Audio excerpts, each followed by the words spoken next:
মামা একটা কথা বলি, আমার না একটা আপন মামা ছিল, ছোট কালে জোলাই নেছে, দেখতে পুরো আপনার মতো মামা।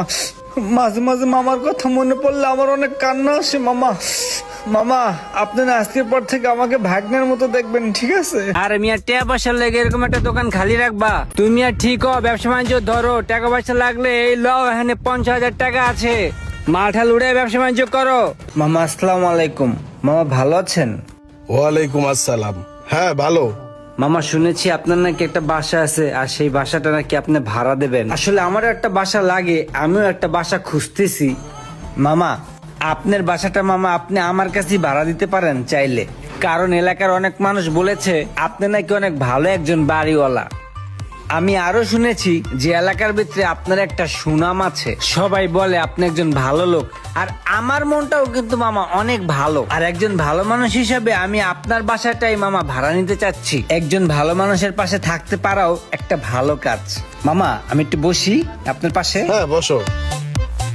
না মামা কোলে বসবো না, বড় হয়েছি, এখন তো কোলে বসার সময় নাই মামা, তাই না? Thank you. তুমি যে বাসাটা ভাড়া নিবা, তুমি করোটা কি? আসলে মামা কি বলবো, আমি তো ব্যবসা করি।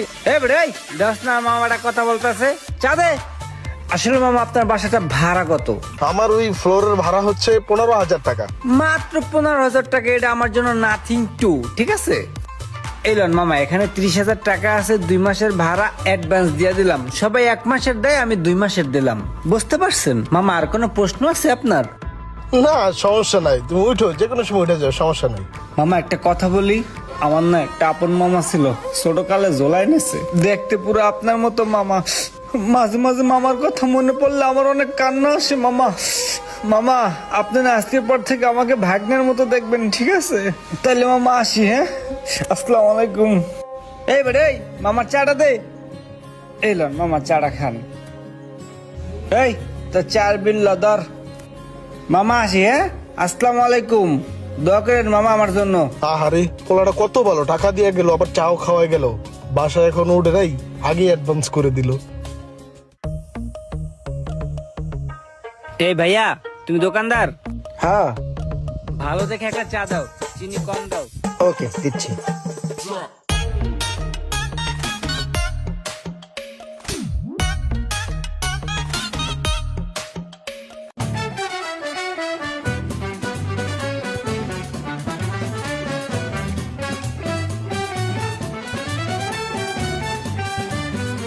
দোকান দেখা তো মনে হইতাছে দোকানে মাল ঠাল কিছুই নাই, মাল ঠাল উড়াও না নাকি?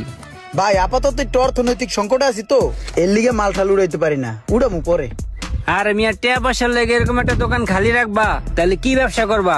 টাকা পয়সা হইলে পরে মাল উড়াম। ভাই আপনারও তো সঠিক চিনলাম না। আমারে চিনো না? ওই মেয়ে এলাকার এমন কেউ আছে আমারে চিনে না?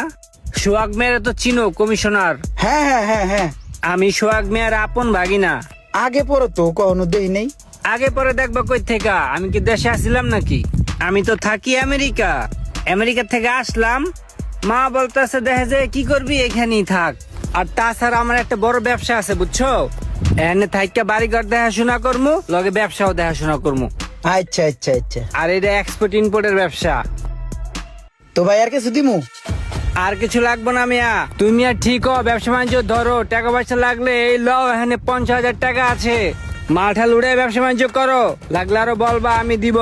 সোহাগ মিয়ার ভাগিনা বুঝো না, টাকার তো অভাব নাই আমার। মামার 3-4টা বাড়ি যেমন আছে, আমারও এক্সপোর্ট ইম্পোর্টের ব্যবসা আছে। তাহলে কি ভাই এই 50 আমার দিলেন, আমি কি মাল ঠাল উড়ামু? হ্যাঁ উড়াও, সমস্যা নাই। ভাই আপনার মামা যেমন বড় দিলের, আপনিও কিন্তু এমন বড় দিলের রে ভাই।